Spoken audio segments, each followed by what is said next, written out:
Good evening and welcome to Tucker Carlson Tonight. Of the nearly 200 different countries on the face of the earth, precisely one of them has an elected leader who publicly identifies as a Western-style conservative. His name is Viktor Orban. He's the Prime Minister of Hungary. Hungary is a small country in the middle of Central Europe. It has no navy. It has no nuclear weapons. Its GDP is smaller than New York State's. So you wouldn't think leaders in Washington would pay a lot of attention to Hungary, but they do, obsessively. By rejecting the tenets of neoliberalism, Viktor Orban has personally offended them and enraged them. What does Viktor Orban believe? Just a few years ago, his views would have seemed moderate and conventional. He thinks families are more important than banks. He believes countries need borders. For saying these things out loud, Orban has been vilified. Left-wing NGOs have denounced him as a fascist, a destroyer of democracy. Last fall, Joe Biden suggested he's a totalitarian dictator.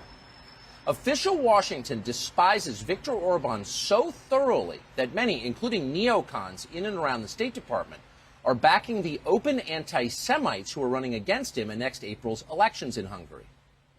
We've watched all of this from the United States, and we've wondered if what we've heard could be true. So this week, we came to Hungary to see for ourselves. We sat down with Orban for a couple of long conversations, including one this morning. In a moment, we'll show you some of that, and you can make up your own mind about it. But first, a word about Hungary. Even if you understand that the American news media lie, it is always bewildering to see the extent of their dishonesty. Nothing prepares you for it. We've read many times how repressive Hungary is. Freedom House, an NGO in Washington that's funded almost exclusively by the U.S. government, describes Hungary as much less free than South Africa, with fewer civil liberties. That's not just wrong, it's insane.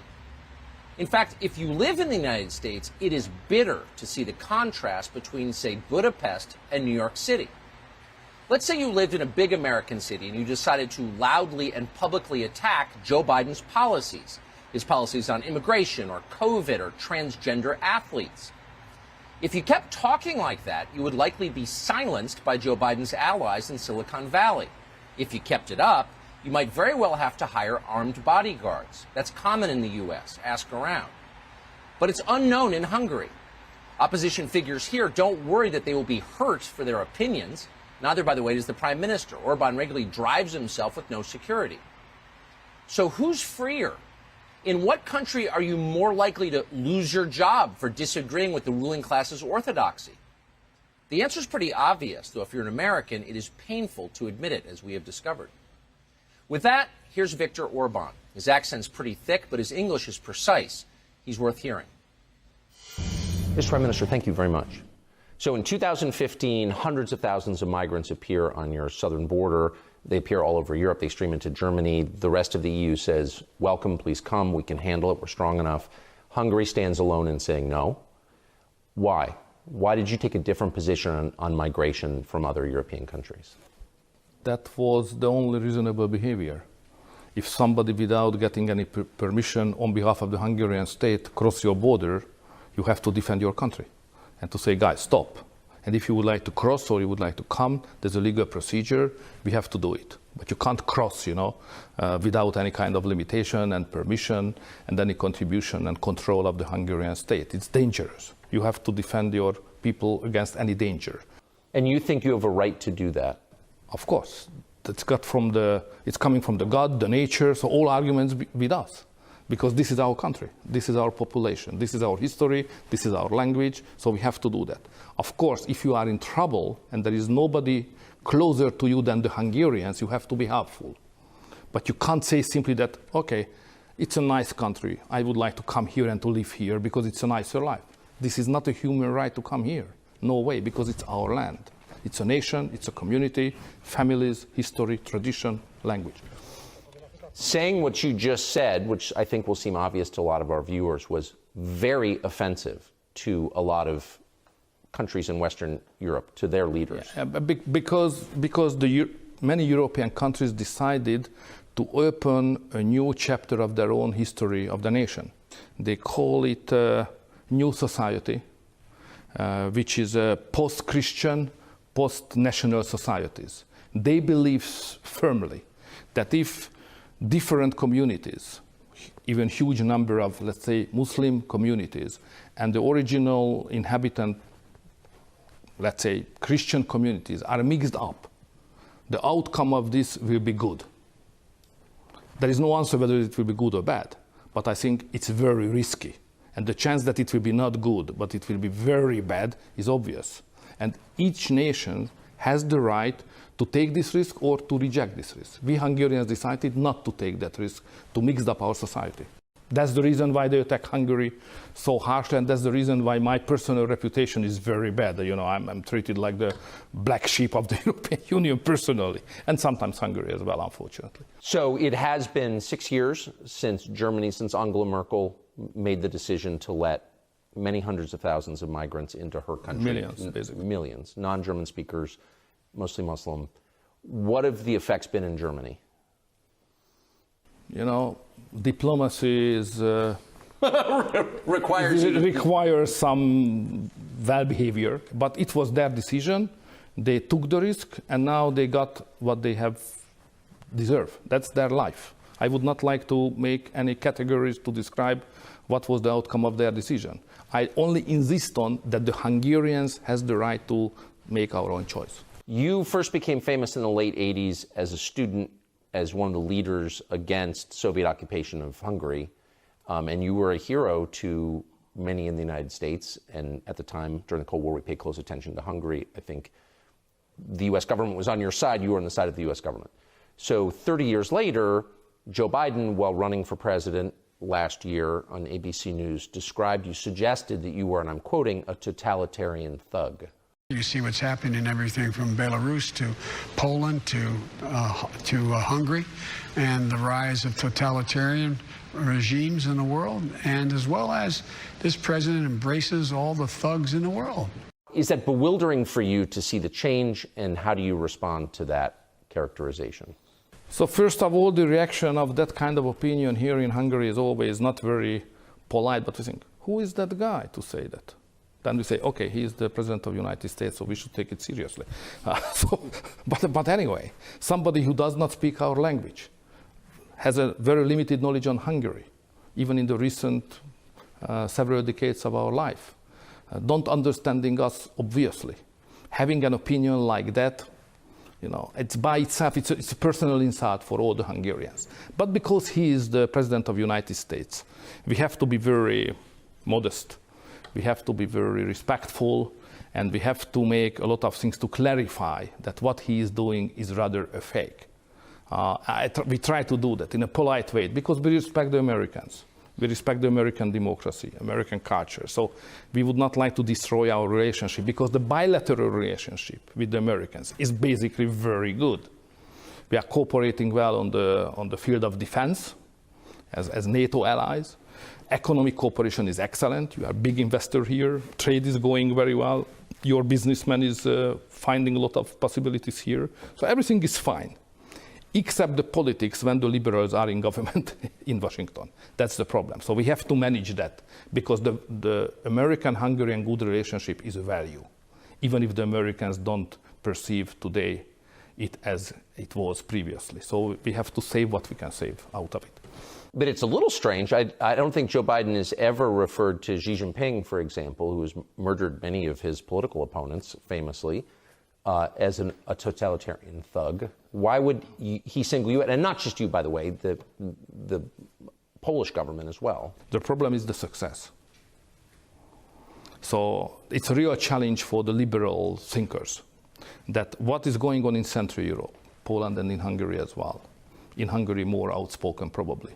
We are speaking probably too much anyway on our intentions. So what is going on here is building up a society which is very successful. Economically, politically, culturally, even in demography, we have some success, family policy. So what you can see here could be described as a success story. But the fundamentals of this success are totally different than it is wished and run and created by many other Western countries. So the Western liberals cannot accept that inside the Western civilization, there's a conservative national alternative which is more successful at the everyday life, at the level of than the liberal ones. That's the reason why they criticize us. They are fighting for themselves, not against us. But we are an example that somebody or a country which is based on traditional values, on national identity, based on tradition of Christianity, could be successful, or sometimes even more successful than a leftist liberal government. It's interesting as an American to see this. So the American media, the Biden administration, the State Department is opposed to you because they say that you're a totalitarian thug. Your opponents are a coalition of former communists and anti-Semites. Is it strange to see the American left rooting for a coalition that includes anti-Semites? Yeah, let's say if you would have asked me several years ago whether could it happen that the ex-communist political forces and the anti-Semite right is forming a coalition and running together at the election against a pro-Israeli and pro-American, pro-NATO, Western-oriented government as we are, my answer would have been no, it's impossible. But now the international communities accept it. So I understand that here in Hungary, the political parties would like to get to power as soon as they can. Therefore, they try to make a broad coalition against the ruling government. Okay. But to be accepted that, by the international community so easily, I'm surprised. I'm surprised. Especially the behavior in America is totally new experience for me. It does seem like Hungary is moving in a completely different direction from the rest of the continent, from the rest of the Western world. I mean, do you think that 20 years from now, that will be an unbridgeable divide? I mean, where does that lead? Let's describe how I see it. What I see that in the Central European countries, the countries suffered the most because of the Soviet occupation and communist dictatorship. So in these countries, my approach, or the Hungarian approach, is very popular. Probably we have a majority in all of that societies, not only in Poland and Hungary. They are more moderate. I mean, the others are more moderate. But if you understand what they are doing, what are the fundamentals and their motivations, is basically belonging to the same political family anyway. Yes. On the Western society, there is a lot of people, millions and millions of people, who disagree the direction of the policy taken at this moment, which is against the family or not respecting the families, which is more based on migration, which is more open society, which is more welfare, and so on and so on. So I don't say that the political competition is over in the Western European societies. So I see chances, and the key country is Italy at this moment, where the fight and the competition is very open. So I can see chances in the Western countries also that they are able to change their policy from liberal to conservative, or from liberal leftist to Christian Democrats. The chance is there, but we are not internationally well organized. So the forthcoming years are really exciting. I've noticed in the last few nights in Budapest, I've run into a number of Americans who have come here because they want to be around people who agree with them, who agree with you. Do you see Budapest as a kind of capital of this kind of thinking? The capital of that kind of thinking, or one of the capitals, because the other Central European countries are also very competitive and producing very nice ideas and organizing that kind of communities of conservative and Christian Democrats thinkers as we do. We cooperate with that countries, so that kind of networks are getting closer to each other. It's getting a real, more and more, a real Central European network. But not only thinkers. Ordinary citizens, average citizens, are moving to Central European countries. It's not too dynamic at this moment, but the signs are clear. Many Christian families and conservative families who think that Western Europe is not secure enough, the future is unstable, the public security is not provided, and the ideological direction of the countries, or the basic values of the countries built on, is changing not to their taste or their intention. They are looking for other places. So if you go to the Hungarian countryside, you can find West European families who moved to Hungary. First to have the second house, because inside European Union we have a free movement. So first to have second house and then spending more and more time here. So we can't exclude the future of the European history when there will be a new migration from west to the east. Within Europe? The Christians and the conservatives try to find a better home. We can't exclude that. So up until very recently, Hungary, which is a small nation, 10 million people, had two big nuclear-armed allies, the United States and Israel. You were probably Netanyahu's closest ally in Europe. You were close to Donald Trump. Both of them are gone. Where does that leave you? We are not very much fortunate in the recent years, because Donald Trump was a great friend of Hungary. He was very much supportive to us. Not just personally, but politically also. So there was a good friendship between the two countries also. And, you know, first America first, is a very positive message here in Central Europe. Because it means if for Donald Trump, America first, for us, Hungary could be first as well. And let's cooperate on that basis. Right. So that was a very good foreign policy, very effective, and we cooperated very well. The same with Bibi, with Netanyahu, who is a good friend of the Hungarians, and when he was in power, he always invested a lot of energy to have a good relation with the Central European countries. We respect it very much, but he lost also. So the Hungarian conservative Christian, Judeo-Christian democratic thinking lost to major international supporter, and the opponents came into power. So this is a totally new circumstance around Hungary. For me as a politician, it's a strong challenge, how to handle it. You've got an election coming up in April. Are you worried that there will be international interference in your election in Hungary? That will happen. We are not worried of that. We are prepared for that. Obviously, the international left will do everything what they can do, probably even more, to change the government here in Hungary. We are aware of that, and we are prepared for that, how to take the fight and fight back. When the President of the United States describes you as a totalitarian thug, which is a very serious thing to say about somebody, I would note, I mean, that suggests that, you know, why wouldn't the Biden State Department work to prevent you from being reelected? I think sooner or later the Americans will realize that issues in Hungary must be decided by the Hungarians.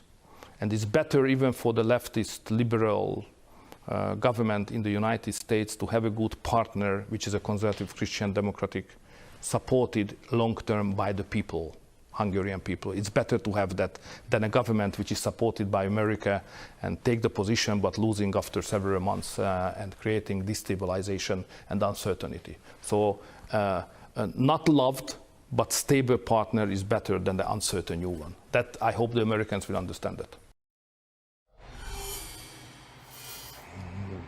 No wonder they don't want you to hear what he says.